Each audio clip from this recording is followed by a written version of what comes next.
नमस्कार दोस्तों, मैं हूं लोकेश कुमार और आपका स्वागत है आपके अपने YouTube channel the knowledge platform पर। अभी तक हमने बात कर ली है फ्लूइड मैकेनिक्स की प्रॉपर्टीज़ के बारे में। कुछ प्रॉपर्टीज़ हमने पढ़ रखी है। आज हम नई property very very very important, जितना भी आप कह लें उतना अधिक इम्पॉर्टेंट प्रॉपर्टी आज है, जिसका नाम है विस्कोसिटी या श्यानता। तो विस्कोसिटी को आज हम बताने वाले हैं। विस्कोसिटी एक ऐसा टॉपिक है जो हर एक एग्ज़ाम, चाहे वो एसएससी हो, चाहे डीआरडीओ हो, चाहे कोई भी एग्ज़ाम हो, हर एग्ज़ाम में ये क्वेश्चन पूछा ही जाता है। डीआरडीओ में भी पूछा जाता है। फेवरेट टॉपिक है ये एसएससी का विस्कोसिटी। यहाँ से एक ना एक क्वेश्चन आना तय है, क्योंकि ये इतना लंबा खुद में अपने आप में टॉपिक है और इसको समझना बहुत ही महत्वपूर्ण है। तो आज का सेशन ज्वाइन कर लीजिए और इस सेशन को पूरा अंत तक बने रहिए। इस सेशन में बहुत ही इंपॉर्टेंट टॉपिक की बात होने जा रही है। आज केवल इस सेशन में हम विस्कोसिटी के बारे में ही चर्चा करेंगे। तो आइए स्टार्ट करते हैं।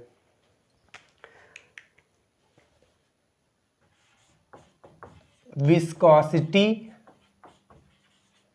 या इसी को बोलते हैं डायनामिक विस्कोसिटी,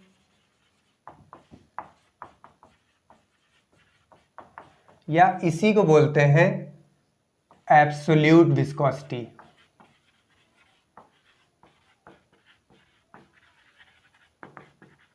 तो आपसे चाहे विस्कोसिटी कहा जाए या फिर डायनामिक विस्कोसिटी कहा जाए या फिर एब्सोल्यूट विस्कोसिटी कहा जाए, तो आपको कंफ्यूज नहीं होना है। इन तीनों का मतलब एक ही है। विस्कोसिटी मीन्स विस्कोस श्यानता,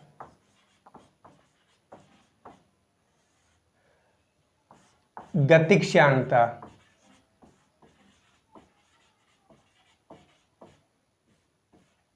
श्यानता या गतिक श्यानता। तो इसको अगर सिंपल भाषा में पहले समझ लिया जाए, बट इंजीनियरिंग में तो सिंपल भाषा चलती नहीं, आप जानते हैं, लेकिन फिर भी आपको समझाने के लिए, जैसे कि कोई सॉलिड है, उसको हमको गति कराना है, मोशन कराना है। तो जब मोशन कराते हैं, अगर किसी सरफेस पे वो रखा है, फिर उस पर फोर्स लगाते हैं, तो क्या होता है, उसमें फ्रिक्शन जनरेट होता है और वो फ्रिक्शन मोशन का अपोज करता है, यानी मोशन का विरोध करता है, गति का विरोध करता है। मतलब जब वो गति करने वाला होता है तो उसमें लगाया गया बल जो होता है उसके विपरीत दिशा में क्या लगता है, एक फ्रिक्शन फोर्स लगता है और वो उस गति का विरोध करता है। ठीक वैसे ही लिक्विड या फ्लूइड के केस में क्या होता है, जब भी कोई फ्लूइड मोशन करता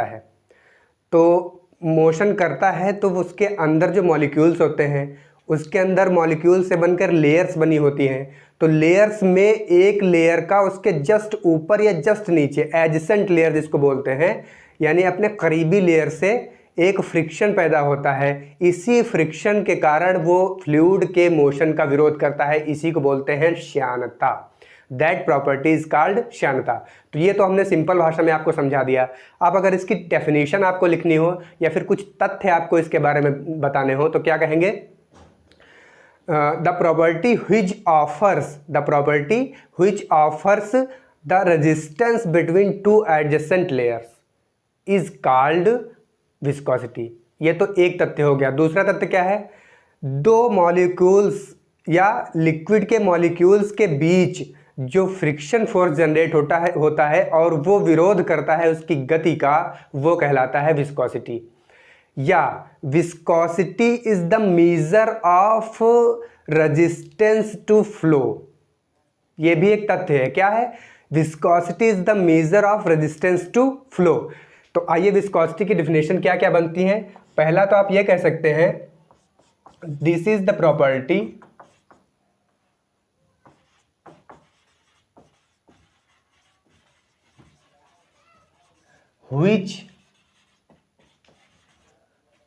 which offers resistance between two adjacent layers। Adjacent layers का मतलब है पास पास वाली, अपने ऊपर की लेयर और अपने नीचे की लेयर। इन दोनों लेयर के बीच जो रेजिस्टेंस यानी जो प्रतिरोध जनरेट होता है वो क्या कहलाता है? विस्कोसिटी। अब इसमें एक कंडीशन ये होनी चाहिए, व्हेन फ्लोइंग। व्हेन फ्लोइंग, जब भी द्रव बहेगा तभी ये प्रॉपर्टी एग्जिस्ट करेगी, अन्यथा एग्जिस्ट नहीं करेगी। दूसरी डिफिनेशन इसकी क्या लिख सकते हैं, this is the property, this is the property by which fluid resist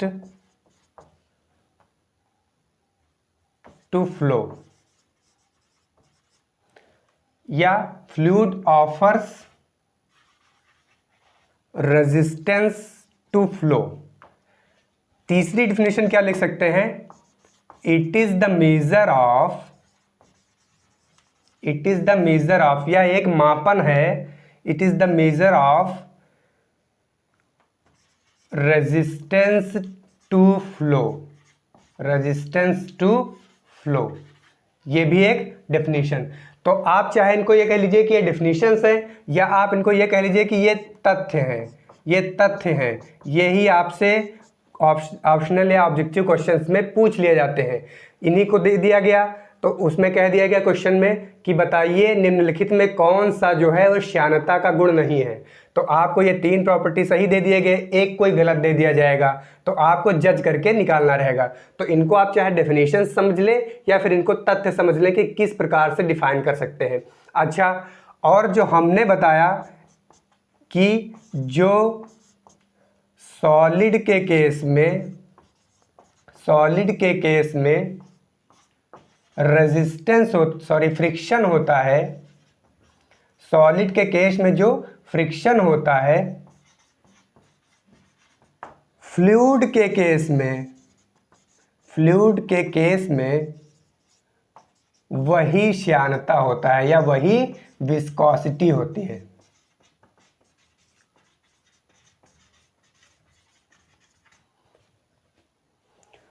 तो आप ये समझ सकते हैं कि जो सॉलिड के केस में फ्रिक्शन होता है वही फ्लूइड के केस में क्या होता है, विस्कोसिटी। तो इसको अब डीपली समझने के लिए आइए कुछ सिद्धांतों का सहारा लेते हैं हम। तो पहला सिद्धांत क्या होगा, पहला सिद्धांत ये होगा न्यूटन्स लॉ ऑफ विस्कोसिटी। अच्छा, न्यूटन्स लॉ ऑफ विस्कोसिटी के पहले एक और चीज समझ लेते हैं कि ये श्यानता का गुण जो होता है वो क्यों जनरेट होता है, क्या रीजन है, क्या कॉज है, इसका क्या कॉज है कि ये रेजिस्टेंस जो होता है विस्कोसिटी वो जनरेट होता है। तो आइए देखते हैं कॉज ऑफ विस्कोसिटी, विस्कोसिटी का कारण क्या है।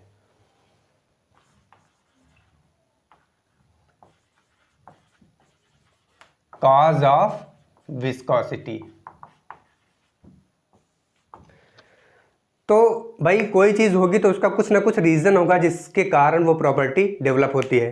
तो इसका कॉज क्या है, देखिएगा, हमने कहा फ्लूइड, तो फ्लूइड में एक क्या होगा, लिक्विड, और दूसरा क्या होगा, गैस। तो दोनों में जो इसका कॉज है यानी विस्कोसिटी का कारण है वो दोनों में अलग अलग है। लिक्विड में क्या है, लिक्विड में जो एक कारण है इसका होता है कोहेसिव फोर्स, कोहेसिव फोर्स। अब देखिए बात आती है कोहेसिव फोर्स की, इसको हिंदी में क्या बोलते हैं, ससंजन बल, ससंजन बल। अच्छा, अभी हम इसके बारे में बताएंगे। अब इसका कॉज क्या होता है, देखिए गैस में ये होता है moment transfer, moment transfer in perpendicular direction, in perpendicular direction of motion. अब मोमेंटम से आप समझते हैं भाई, अगर गैस है किसी पात्र में या किसी बर्तन में, कंटेनर में भरी हुई है, तो उसके अणु क्या होते हैं, मान लीजिए कोई गैस है और इन सब अणुओं से मिलकर बना हुआ है, तो उसके अणु क्या करेंगे, वो रैंडमली किधर भी ऐसे ऐसे ऐसे, इस साइड में ऐसे ऐसे ऐसे गति करते रहते हैं, गति करते रहते हैं। लेकिन जब इनको एक फोर्स दिया जाएगा कि भाई आपको सिर्फ एक ही डायरेक्शन में तो चलना है, भाई हमको मोशन कराना है तो वो एक ही डायरेक्शन में चलेंगे, तो जब ये सारे एक ही डायरेक्शन में चलेंगे तो इनके परपेंडिकुलर डायरेक्शन में एक इनकी वेलोसिटी के कारण मोमेंटम जनरेट होता है, sorry momentum momentum transfer in perpendicular direction of motion. तो मोमेंटम जनरेट होता है। मोमेंटम जनरेट क्यों होता है? P momentum is equal to क्या होता है? m into V. भाई इन मॉलिक्यूल्स का कुछ मास होगा और इनकी वेलोसिटी जो होती है परपेंडिकुलर डायरेक्शन में जो मोमेंटम ट्रांसफर होता है उसी के कारण जनरेट होती है विस्कोसिटी। किसमें? गैसेज में। और लिक्विड में क्या होता है? लिक्विड में जो होता है ससंजन बल, उसके कारण जो है ये कोहेसिव विस्कोसिटी जनरेट होती है। तो what is cohesive force? Cohesive force क्या होता है? कोहेसिव फोर्स ये होता है एक ही पदार्थ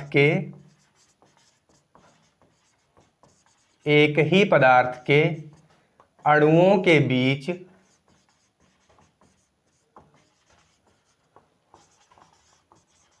लगने वाला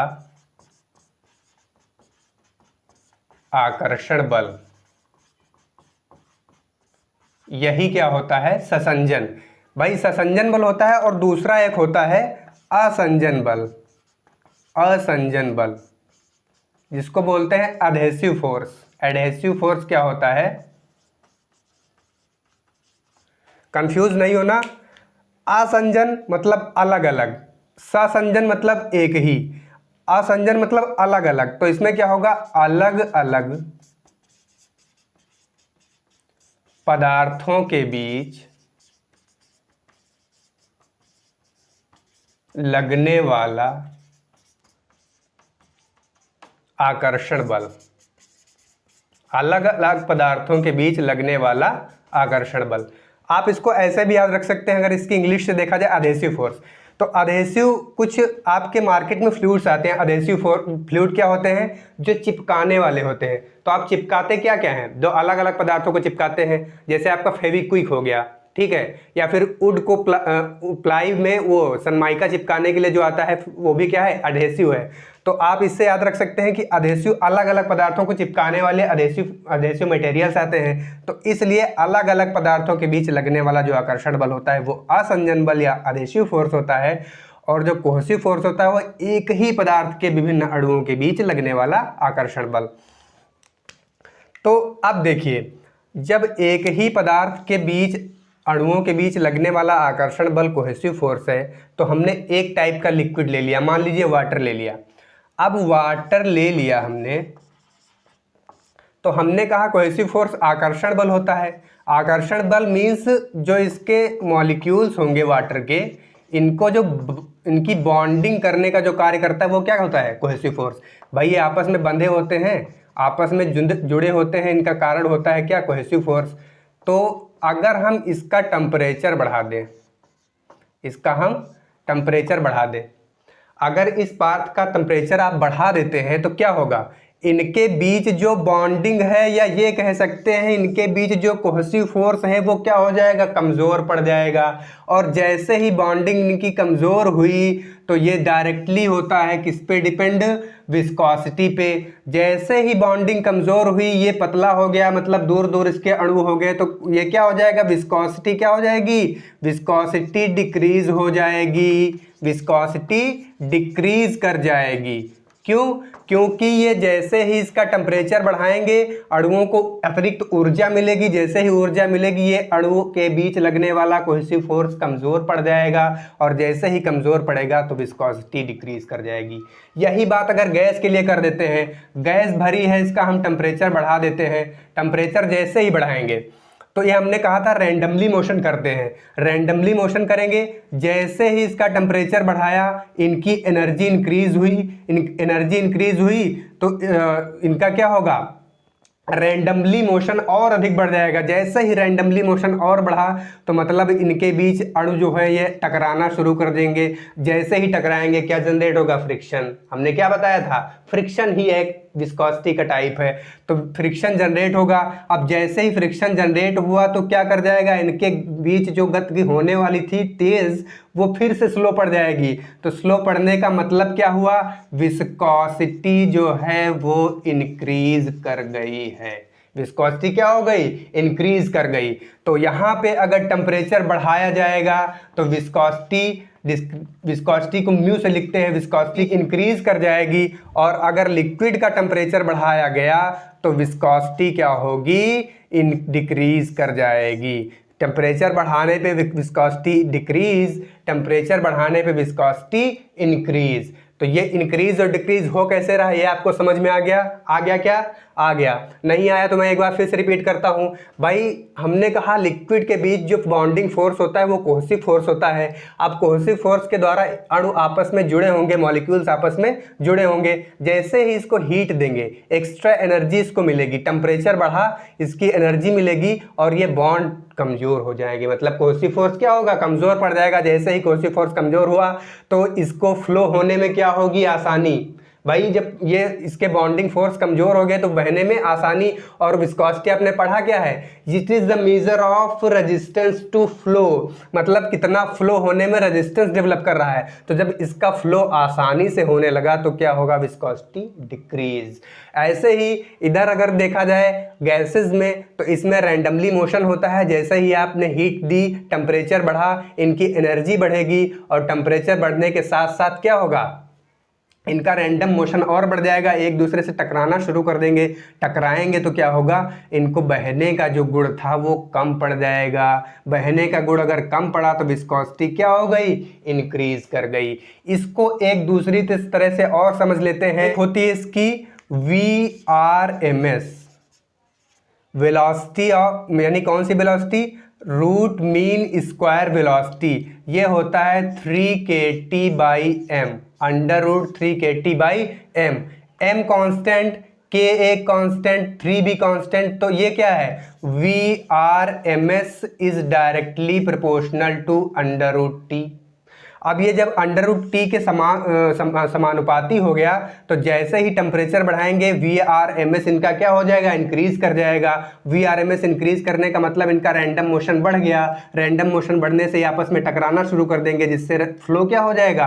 कम हो जाएगा। इसीलिए विस्कोसिटी क्या हो जाएगी? इंक्रीज कर जाएगी। ये आपको समझने का है। तो ये आप फार्मूला नोट करेंगे, ऐसे इसको रिलेट करेंगे कि जैसे ही टेम्परेचर बढ़ा VRMS बढ़ी, VRMS बढ़ने से रेजिस्टेंस बढ़ गया। रेजिस्टेंस जब बढ़ेगा तो रेजिस्टेंस टू फ्लो भी बढ़ेगा। फ्लो यानी फ्लो होने में रेजिस्टेंस बढ़ेगा, तो फ्लो होने में रेजिस्टेंस बढ़ा, इसका मतलब विस्कोसिटी क्या कर गई? इंक्रीज। तो ये बहुत ही कॉन्सेप्ट अच्छा है, बहुत ही मजेदार कॉन्सेप्ट है, दमदार कॉन्सेप्ट है। यहाँ से क्वेश्चन आना ही आना है। अभी तो अभी विस्कोसिटी की शुरुआत है। अभी देखिए कितना लंबा टॉपिक जाता है, कितने इंपॉर्टेंट क्वेश्चन यहाँ से आते हैं। तो सबसे पहला यहाँ से तथ्य क्या निकल के आया? अगर लिक्विड की बात की जाए, अगर लिक्विड की बात की जाए तो टेम्परेचर बढ़ाने पे विस्कोसिटी डिक्रीज करती है। अगर गैस की बात की जाए तो टेम्परेचर बढ़ाने पे विस्कोसिटी भी इंक्रीज कर जाएगी। ये आप बड़े बड़े मोटे अक्षरों में लिख लीजिएगा। देखिए दोस्तों, इस समय का जो मौसम है, वेदर है, वो पढ़ाई के लिए बिल्कुल अनुकूल है, बिल्कुल कंफर्टेबल आप महसूस करते हैं। ना तो गर्मी है ना तो सर्दी है, एकदम सुहाना मौसम पढ़ने के अंदाज से। तो पढ़ाई का बेस्ट मौसम जो है यही है। आप यहाँ पे जुट जाइए और आने वाले मार्च में जो एग्ज़ाम है, आने वाले 2021 के मार्च में जो SSC JEE का एग्ज़ाम है उसकी प्रिपरेशन करना शुरू कर दीजिए, एकदम जी जान लगा के। तो ये बहुत ही अच्छा टाइम है पढ़ने का। पूरा जाड़ा आप एकदम आराम से पढ़ सकते हैं, ना गर्मी की चिकचिक ना कोई और चिकचिक। तो तुरंत आप आसानी से कंसंट्रेट होकर पढ़ सकते हैं। तो आइए इसी क्रम में देखते हैं, क्या देखते हैं? Newton's law of viscosity. Newton's law of viscosity, Newton's law of viscosity. ये विस्कोसिटी को समझाने के लिए, हालांकि ये बाद में पढ़ाया जाता है लेकिन हम इसको पहले ही पढ़ा रहे हैं, थोड़ा सा ध्यान देके देखिएगा। क्या है? न्यूटन ने कहा कि भाई जो फ्लूइड होते हैं उनमें जो शियर स्ट्रेस डेवलप होता है वो डायरेक्टली प्रोपोर्शनल होता है वेलोसिटी ग्रेडियंट के, या फिर डायरेक्टली प्रोपोर्शनल होता है rate of change of shear strain. Rate of change of shear strain ये हमने पिछली क्लास में पढ़ाया था। अगर आपने नहीं पढ़ा है तो वो वीडियो ज़रूर देखिए, तभी आपको समझ में आएगा। क्या कहा न्यूटन ने? न्यूटन ने कहा कि भाई जो शियर स्ट्रेस जनरेट होता है फ्लूइड में वो डायरेक्टली प्रोपोर्शनल किसके होता है? Velocity gradient. अगर ये वेलोसिटी है du तो वेलोसिटी ग्रेडियंट क्या कहलाती है? अगर उसको किसी डिस्टेंस से डिवाइड कर दिया जाए तो वो कहलाता है velocity gradient. Tau is directly proportional to velocity gradient du upon dy, या फिर इन्होंने कहा टाउ जो होता है वो डायरेक्टली प्रोपोर्शनल होता है rate of change of shear strain, rate of change of shear strain. तो अगर इन दोनों को कंबाइन किया जाए तो पहले तो देख लेते हैं ये बनेगा, अगर यहाँ से प्रोपोर्शनल का साइन हटाएंगे तो विस्कोसिटी का आएगी म्यू एक कांस्टेंट और du अपान dy, एक ये आ गया, एक ये आ गया, और दूसरा क्या, दूसरा यहाँ से देखा जाए अगर तो टाउ इज इक्वल टू क्या आ जाएगा mu D phi upon D T, तो एक ये आ गया। अब इन दोनों को अगर एक साथ लिख दिया जाए तो इधर भी टाउ इधर भी टाउ, तो क्या बन के आएगा tau is equal to mu D you upon D Y is equal to mu D phi upon D T. तो ये फार्मूला बहुत ही इम्पॉर्टेंट है, मार्क कर लीजिएगा, मोटे मोटे अक्षरों में लिख लीजिएगा। अब चूंकि विस्कोसिटी को रिलेट करती है मोशन से, तो मोशन से जितने भी रिलेटेड टॉपिक हैं वो हम इसमें पढ़ाएंगे, तभी आपको विस्कोसिटी एकदम क्लियरली समझ में आएगी। तो अब आता है कि जब फ्लूइड फ्लो करता है, तो फ्लूइड जब फ्लो करेगा तो या तो वो पाइप में फ्लो करेगा या फिर चैनल में फ्लो करेगा। तो चैनल या पाइप में जब फ्लो करेगा तो उसको उस फ्लूइड का किसी सतह से संपर्क होगा, भाई पाइप की सतह से संपर्क होगा या फिर चैनल की सतह से संपर्क होगा। तो यहाँ पे एक फिनोमिना आता है जिसका नाम है no slip condition, no slip condition. तो नाम से ही पता चल रहा है कि नो स्लिप मतलब कोई भी स्लिप नहीं। जब कोई भी स्लिप नहीं होता, कब नहीं स्लिप होगा, जब वो गति ही ना करे। भाई जब वो मोशन ही ना करे तो स्लिप कहाँ से होगा। तो यहाँ से ये समझते हैं, देखिए मान लीजिए कोई प्लेट है, कोई प्लेट है, इस पे कोई फ्लूइड फ्लो कर रहा है और ये मॉलिक्यूल्स हैं इसके। तो इसके जो सरफेस से सबसे निकटतम मॉलिक्यूल्स होंगे ये मोशन ही नहीं करेंगे। क्यों? क्योंकि इनकी बॉन्डिंग बन जाती है इस सरफेस से, इस सरफेस से इनकी बॉन्डिंग बन जाती है। मतलब इन अणुओं के बीच जो कोहेसिव फोर्स होता है वो कमज़ोर पड़ जाता है एज कंपेयर्ड इनके बीच जो अणु होते हैं इनके अधेसिव फोर्स से। अधेसिव फोर्स जो होता है वो अधिक हो जाता है as compare to cohesive force. तो अधेसिव फोर्स जब बढ़ गया, कोहेसिव फोर्स कम पड़ गया, तो यहाँ पे ये चीज़ आती है कि जो इस प्लेट के निकटतम सतह होगी उसके अणु गति ही नहीं कर पाएंगे। मतलब यहाँ पे वेलोसिटी ज़ीरो, और जब वेलोसिटी ज़ीरो हो जाएगी तो यही कंडीशन कहलाती है no slip condition, no slip condition. तो देखिए इसका अगर हम डायग्राम बहुत ही पूछा जाता है वेलोसिटी डायग्राम, तो वेलोसिटी डायग्राम कैसे बनेगा। अगर ये सरफेस है, अगर ये सरफेस है और इस पे फ्लूइड ऐसे ऐसे ये मॉलिक्यूल्स हैं इसके, और ये सबसे इसके नज़दीक का मॉलिक्यूल है, ऐसे ऐसे ये मोशन कर रहा है इस डायरेक्शन में। तो अगर इसका वेलोसिटी प्रोफाइल बनाया जाए तो जब यहाँ पे ये सतह है, सतह पे जो वो हैं मॉलिक्यूल्स, उनका वेलोसिटी क्या है ज़ीरो। उसके बाद जो बढ़ेंगे आगे अगली लेयर पे, तो अगली लेयर के जो मॉलिक्यूल्स हैं उनका वेलोसिटी इसके कंपैरिजन में कुछ होगा। इसके बाद जब बढ़ेंगे तो इसके वेलोसिटी उससे अधिक होगा, फिर उससे अधिक, फिर उससे अधिक, फिर उससे अधिक। तो इसका वेलोसिटी प्रोफाइल कुछ ऐसे बनता है, ज़ीरो से लेके ऐसे बढ़ते बढ़ते पैराबोलिक शेप में। पैराबोलिक शेप में इसका क्या होता है, ये वेलोसिटी प्रोफाइल हो गया। किस केस में? प्लेट की केस में। तो यहाँ पे वेलोसिटी कम, उससे अधिक, उससे अधिक, उससे अधिक, और ये ऐसे ऐसे बढ़ती चली जाएगी जितनी भी ऊंचाई तक फ्लो होता है। तो यहाँ पे हम ये देखते हैं कि ये एक्सीलरेशन ऊपर, लेकिन नीचे क्या होता है, रिटार्डेशन, यानी अवमंदन होता है, रिटार्डेशन। तो ये रिटार्डेशन कहलाएगा। अब ये वेलोसिटी प्रोफाइल हो गई। अगर यही फ्लूइड पाइप में फ्लो कर रहा है, मान लीजिए कोई पाइप है और इस पाइप में फ्लूइड फ्लो कर रहा है, इस डायरेक्शन में। तो जो इसके सबसे पास वाली सतह होगी और जो यहाँ पे सबसे पास वाली सतह होगी, इनका वेलोसिटी क्या होगा, 0, क्योंकि नो स्लिप कंडीशन यहाँ पे आ जाता है। तो उसके बाद ऊपर से अगर देखें तो इसकी इन वाली लेयर की क्या होगी, वेलोसिटी कुछ अधिक होगी इससे, फिर इसकी वेलोसिटी फिर उससे कुछ अधिक, फिर जो बीच में होंगे उनकी वेलोसिटी मैक्सिमम होगी, उसके बाद नीचे बढ़ते चले आएंगे तो फिर से घटती हुई आएगी। क्यों? क्योंकि यहाँ पे फिर 0 है, फिर उससे अधिक, फिर उससे अधिक। तो इसकी वेलोसिटी प्रोफाइल अगर देखा जाए तो कुछ ऐसे बनती है। ठीक है, बीच में maximum you max velocity maximum, ऊपर घटते हुए और नीचे घटते हुए। तो ये वेलोसिटी प्रोफाइल, ये खूब पूछा जाता है। तो ये अब आगे बहुत सारे चीज़ें भी बाकी हैं, लेमिनार फ्लो, टर्बुलेंट फ्लो। तो ये केस होगा लेमिनार फ्लो का। लेमिनार मतलब सतह के सतह समांतर जो सतहें फ्लो करती है वही लेमिनार फ्लो कहलाता है। तो लेमिनार फ्लो की दशा में वेलोसिटी प्रोफाइल ये होती है। तो नो स्लिप कंडीशन आपने समझ लिया। नो स्लिप कंडीशन अगर अप्लाई करके वेलोसिटी प्रोफाइल बनाएं तो वेलोसिटी प्रोफाइल ये हमको प्राप्त होती है। अब देखिए, अगर इस वेलोसिटी प्रोफाइल का यूज करके हम कुछ डेरिवेशंस करें, देखिएगा कैसे। ये हमने बनाई वेलोसिटी प्रोफाइल, कैसी थी, इस प्रकार से कुछ थी। ठीक है, इस प्रकार से वेलोसिटी प्रोफाइल थी।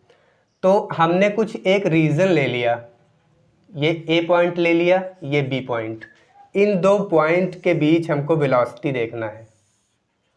तो अब यहाँ पे हम देखते हैं वेलोसिटी कुछ कम है और यहाँ पे वेलोसिटी कुछ ज़्यादा है। तो हमने मान लिया कि यहाँ पे वेलोसिटी कुछ ये है, यू मान लिया।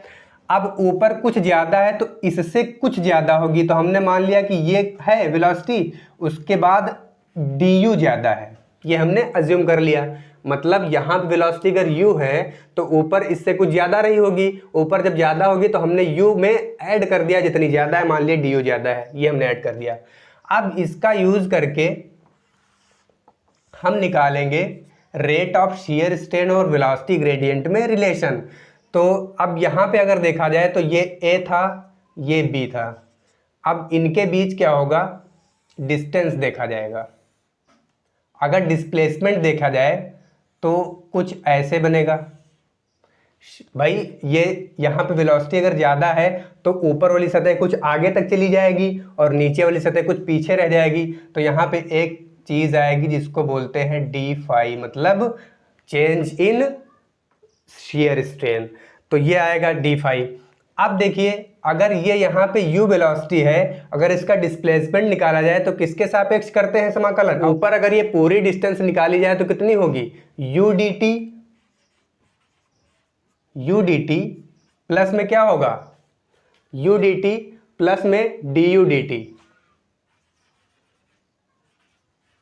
भाई यहाँ पे ये वेलोसिटी थी u प्लस du, तो u dt और प्लस du dt। तो ये तो पूरी डिस्टेंस यहाँ से यहाँ तक हो गई। अब अगर हमको इतनी निकालनी हो तो इतनी निकालने के लिए क्या करेंगे, u dt plus u dt du dt plus u dt minus इतनी अगर कर देंगे तो आ जाएगा। तो ये डिस्टेंस कितनी बचेगी, du dt भाई बचेगी। अब देखिए, यहाँ से हम इस वाले ट्रायंगल से देखते हैं, इसका नाम रख लो कुछ OMN ऐसे रख लेते हैं। तो ट्रायंगल MNO में ये राइट एंगल है, तो इसमें हम लगाएंगे tan d phi. tan d phi क्या होगा, परपेंडिकुलर अपान बेस। तो परपेंडिकुलर कितना, du dt, perpendicular du dt upon base कितना, बेस होगा। हाँ, एक चीज तो हम यहाँ भूल गए भाई, अगर ये दो रीजन हमने माने, रीजन माना तो ये कुछ इसकी बीच की डिस्टेंस होगी, ये हमने मान लिया dy, डिस्टेंस क्या मान लिया, dy। तो ये अगर डिस्टेंस dy है तो यहाँ भी dy होगा। तो ये डिस्टेंस कितनी हो गई, dy, du dt अपान dy, du dt ये डिस्टेंस और dy ये वाली डिस्टेंस। अब अगर स्मॉल एंगल के लिए देखा जाए, फॉर स्मॉल शियर स्ट्रेन या स्मॉल एंगल के तो tan एलिमिनेट कर सकते हैं। तो क्या बचेगा, डी फाई बराबर du dt upon D Y. अब इसको सिंप्लीफाई करें तो D phi upon D T इधर ले आएंगे तो इधर क्या बचेगा, D you upon D Y. तो ये रिलेशन होता है वेलोसिटी ग्रेडियंट और rate of change of shear strain में। मतलब हम ये कह सकते हैं, इसका कंक्लूजन अगर निकाला जाए तो कंक्लूजन क्या निकलेगा, rate of change of shear strain is equal to velocity gradient. Velocity gradient. अच्छा, वेलोसिटी ग्रेडियंट अगर आपको ना समझ में आ रहा हो तो हम ऐसे यहाँ पे समझाए थे अभी कि अगर वेलोसिटी को डिस्टेंस से डिवाइड कर दिया जाए तो वेलोसिटी ग्रेडियंट, जैसे आपने एक टेम्परेचर ग्रेडियंट पढ़ा था तो वो क्या होता था, D T upon D Y, मतलब या डी एक्स लेते थे, D T upon D x. तो टेम्परेचर का दूरी के सापेक्ष जो चेंज होता है वही क्या कहलाता था, टेम्परेचर ग्रेडियंट। तो उसी प्रकार से ये वेलोसिटी ग्रेडियंट है। तो अब यहाँ से एक चीज़ ये आ गई, तो इसीलिए न्यूटन का विस्कोसिटी का लॉ जो हमने अभी पढ़ा था उसमें क्या था, tau is equal to d phi upon D t बराबर d you upon D y और यहाँ मल्टीपल में म्यू। तो इसीलिए ये फार्मूला ऐसे आया था। न्यूटन्स लॉ ऑफ विस्कोसिटी यही कहता कि rate of change of shear strain जो होता है वो डायरेक्टली प्रोपोर्शनल होता है शियर स्ट्रेस के या फिर वेलोसिटी ग्रेडियंट के। रेट जो शियर स्ट्रेस होता है वो या तो rate of change of shear strain के समानुपाती होता है या फिर वेलोसिटी ग्रेडियंट के समानुपाती होता है। तो वो चीज़ हमने यहाँ से प्रूफ करके दिखा दिया कि वेलोसिटी ग्रेडियंट और rate of change of shear strain क्या होते हैं, सेम होते हैं। अब एक यहाँ से बहुत ही इंपॉर्टेंट चीज़ आएगी कि जो ये वाला पोर्शन है, तो इस वाले पोर्शन को अगर हम अलग करें, tau is equal to mu D you upon D Y, तो ये हमेशा काम करता है सिर्फ और सिर्फ फॉर लेयर। लेयर के लिए काम करता है, नॉट फॉर रीजन। रीजन मतलब किसी पर्टिकुलर क्षेत्र के लिए नहीं बल्कि लेयर्स के लिए काम करता है ये चीज़, ठीक है। तो यहाँ पे ये भी इम्पॉर्टेंट है जो पूछा जा सकता है कि ये जो डी टाउ बराबर mu D you upon D Y होता है वो किस चीज़ के लिए लागू होता है, तो केवल और केवल लेयर के लिए, ना कि रीजन या क्षेत्र के लिए। तो ये यहाँ से इम्पोर्टेंट निकल के आया। तो हम तो कहते हैं 2 क्वेश्चन तो कम से कम इस टॉपिक से आना एकदम तय है।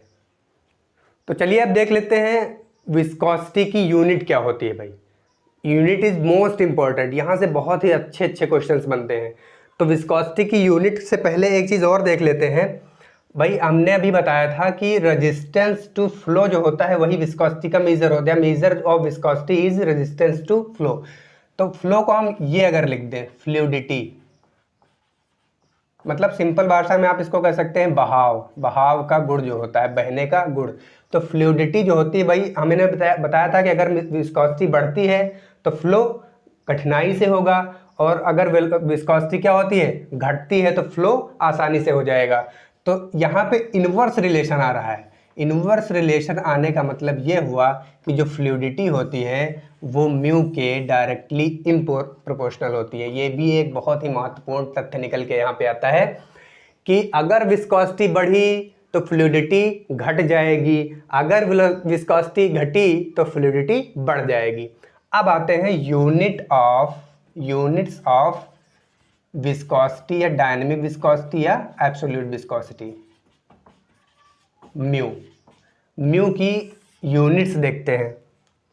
तो म्यू की यूनिट्स क्या क्या हो सकती हैं। हमने बताया कि tau is equal to mu D you upon D Y, ये बताया।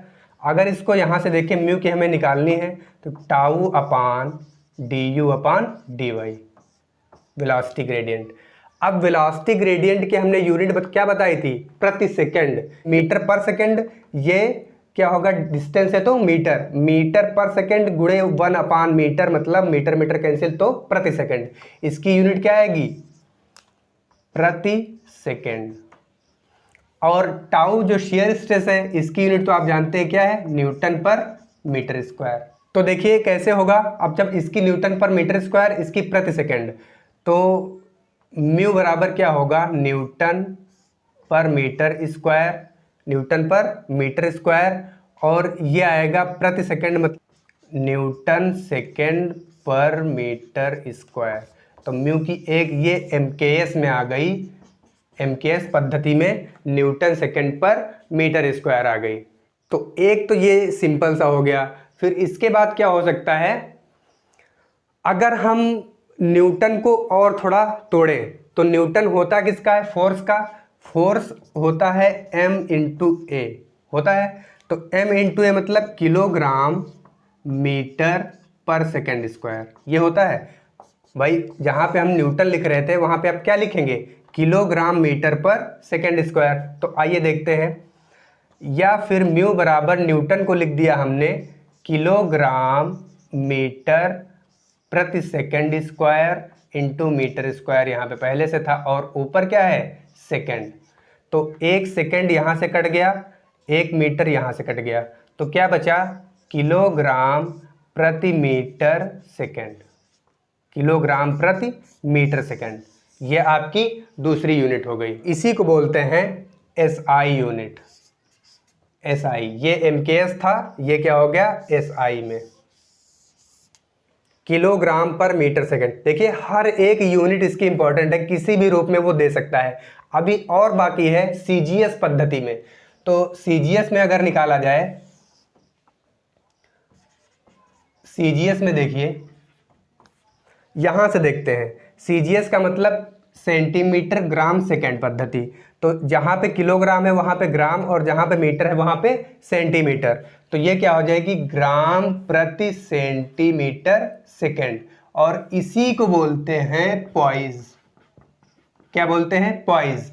ये बहुत ही पॉपुलर यूनिट है। आपको अगर न्यूमेरिकल्स देगा तो सिर्फ और सिर्फ आपको न्यूमेरिकल में पॉइज ही देगा।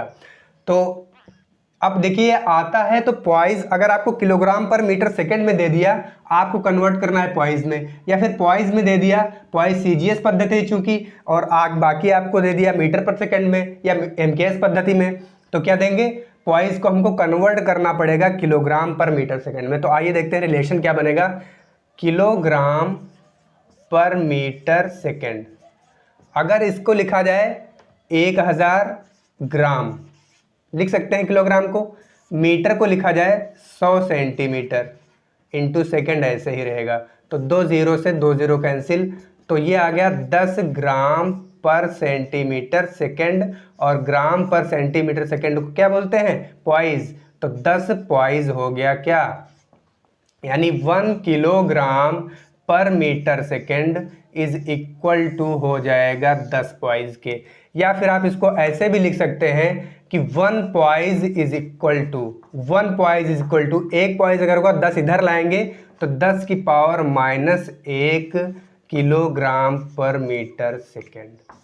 बहुत ही इंपॉर्टेंट पॉइंट है ये, बहुत ही इंपॉर्टेंट। चेंज करने के लिए इसका यूज या फिर इसका यूज आप करेंगे यूनिट को कन्वर्जन करने में। तो CGS पद्धति में ये हो गया, MKS पद्धति में ये हो गया, और SI पद्धति में ये मात्रक हो गया। तो 3 मात्रक आपके सामने हैं, न्यूटन सेकेंड पर मीटर स्क्वायर MKS में, किलोग्राम पर मीटर सेकेंड SI में, और पॉइज जो होता है वो CGS पद्धति में, या फिर ग्राम पर सेंटीमीटर सेकेंड। अच्छा एक चीज और देखिएगा, हमने बताया था कि न्यूटन पर मीटर स्क्वायर को क्या लिख सकते हैं, पास्कल। पास्कल को शॉर्ट में PA लिखते हैं। Newton per metre square equal to pascal होता है।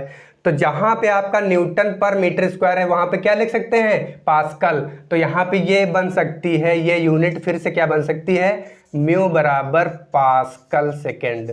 तो अगर आपको ये भी दे दिया जाए तो कंफ्यूज नहीं होने का, तुरंत आप यहाँ पे लॉजिक लगाइए, न्यूटन पर मीटर स्क्वायर को ही पास्कल बोला जाता है, तो यहाँ पे पास्कल सेकेंड हो जाएगा, ये अगला यूनिट होगा। अगर आपने आज का कॉन्सेप्ट, आज का ये टॉपिक, आज का ये लेक्चर आपने पढ़ लिया, तो ये मैं दावे के साथ कह सकता हूँ कि अगर विस्कोसिटी से कोई क्वेश्चन आता है तो आप करके आएंगे बिल्कुल एकदम 100%।